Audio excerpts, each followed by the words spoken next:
Imagine waking up in a world where there is no electricity, no lights, no screens, no switches, and no machines humming in the background. When the sun goes down, the world doesn't become dim, it disappears. Darkness becomes complete. Silence becomes heavy. For most of human history, this wasn't a disaster scenario. It wasn't a survival challenge. And it wasn't the collapse of civilization. This was normal life. No hospitals, no modern medicine, no antibiotics, no electricity, no technology, and yet humanity survived. Not kings, not scientists, not inventors. Ordinary people, farmers, mothers, children, families. People who lived in a world where disease was everywhere, pain was normal, and survival was never guaranteed. This is the story of how ordinary people lived in a world that was always trying to kill them, and still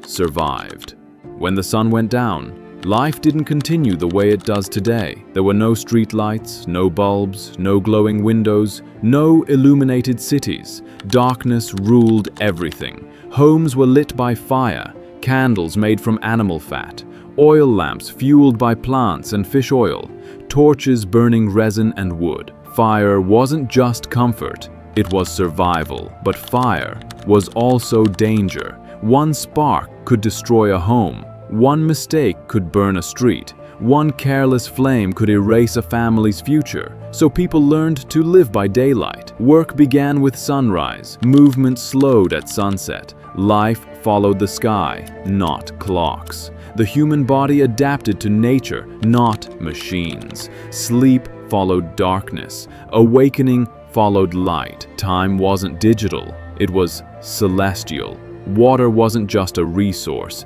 it was life or death. People learned quickly that water could kill as easily as it could save. Dirty water brought disease. Stagnant water brought death. Contaminated wells erased villages. So water became sacred. Wells were protected. Springs were guarded. Rivers were respected. Rainwater was collected and stored in clay pots, filtered through sand, charcoal, and cloth. Some boiled it. Others fermented it. Beer, wine, and fermented drinks weren't luxuries. They were survival tools. Fermentation killed bacteria. Alcohol made liquids safer. Even children drank weak, fermented drinks, not for pleasure, but because it was safer than water itself. There were no hospitals, no pharmacies, no laboratories. There were healers, midwives, herbalists, and elders. Medicine came from nature: roots, leaves, bark, sap, flowers, fungi, willow bark for pain, honey for wounds, garlic for infection, charcoal for poison, mold for cuts. They didn't understand bacteria or viruses, but they understood patterns. Observation became knowledge. Knowledge became tradition, not science. Survival memory passed from generation to generation. Pain wasn't treated the way it is today. It was endured. Broken bones healed, crooked. Toothaches lasted years. Infections spread freely. Scars covered bodies. Surgery existed, but without anesthesia. People were held down. They bit on leather. They screamed. Limbs were cut. Wounds were burned. Skin was stitched without numbness. Pain wasn't an emergency.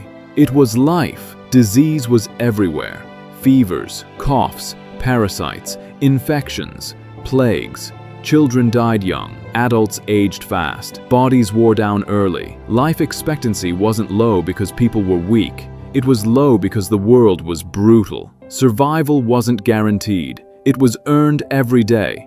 Food wasn't just nourishment. It was protection. Herbs were mixed into meals. Spices preserved food. Salt prevented rot. Fermentation saved lives. Nothing was wasted.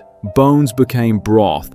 Fat became fuel. Ash became fertilizer. Skin became clothing. Survival depended on efficiency. Every scrap mattered. There were no heaters, no power grids, no electric warmth.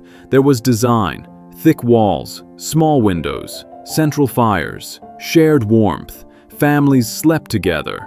Animals were kept close. Heat wasn't created, it was managed. Cold wasn't eliminated, it was survived. But the greatest survival tool wasn't fire. It wasn't herbs. It wasn't food. It was people. Community was the real technology. Food was shared. Shelter was shared. Care was shared. Knowledge was shared. Isolation meant death. Connection meant survival. Human survival was never individual. It was collective. Birth happened at home.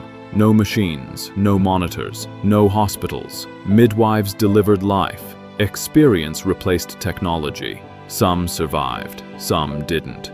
Death was visible, not hidden, not sanitized. Children saw it. Families lived with it. But life continued, always.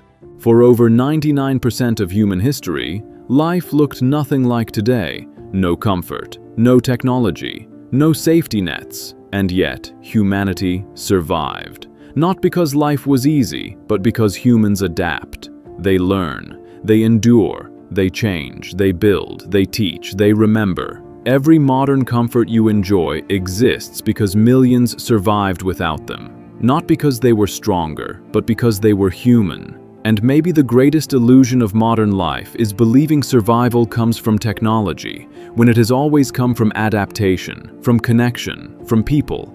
If stories like this make you curious, if they change how you see the world, if they make you question modern comfort, then this channel is for you. Because this channel isn't about history, it's about humanity. If you want to keep exploring stories like this, stories that change how you see the world, subscribe and walk this journey with us.